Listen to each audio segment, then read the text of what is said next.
যখন প্রথমবার ওর কাঁপা কাঁপা নিঃশ্বাস শুনলাম, তখনই বুঝে গিয়েছিলাম জীবন আর আগের মতো থাকবে না। এখন আমার সকাল শুরু হয় ওর মুখ দেখে, আর রাতে ঘুম আসে ওর শান্ত নিঃশ্বাস শুনে।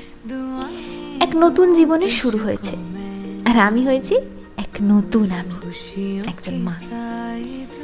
ওর গাল ভরা হাসিটা যেন পৃথিবীর সবচেয়ে মধুর সুর। আমি যতবার দেখি ততবার মুগ্ধ হই। তাই ফোন সবসময় হাতের কাছেই রাখি।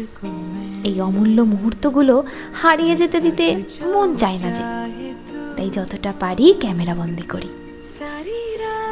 ঘুমের মধ্যে হেসে ওঠা, প্রথম খেলনা ছোঁয়া, প্রথম উপুর হওয়া, বসতে শেখা, এখন তো আবার সে হাঁটার চেষ্টা করছে 7 মাস পূর্ণ হওয়ার আগেই। সবই তো আমার জন্য একটা অমূল্য স্মৃতি। অনেকেই বলে এত ছবি তোলার কি দরকার, কিন্তু ওদেরকে কে বোঝাবে এই মুহূর্তগুলো যে আর ফিরে পাবো না। আজ যে ছোট্ট হাতটা আমার আঙুল আঁকড়ে ধরছে, কাল সে হাঁটবে, পরশু স্কুল যাবে। আমি চাই প্রতিটা ধাপ ধরে রাখতে। যখন একদিনও বড় হয়ে ফিরে তাকাবে, তখন বুঝতে পারবে প্রতিটা নিঃশ্বাসে আমি কিভাবে ওর সঙ্গে ছিলাম। আর যখন ও নিজের আকাশে উঠতে শিখবে, তখন এই স্মৃতিগুলোই আমার সঙ্গ দেবে।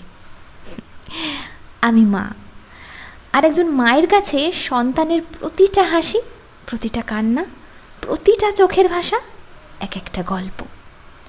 আমি সেই গল্পগুলোই সাজিয়ে রাখি ছবির ফ্রেমে আর হৃদয়ের অ্যালবামে। কারণ আমার জন্য আমার সোনা মাই আমার পুরো পৃথিবী।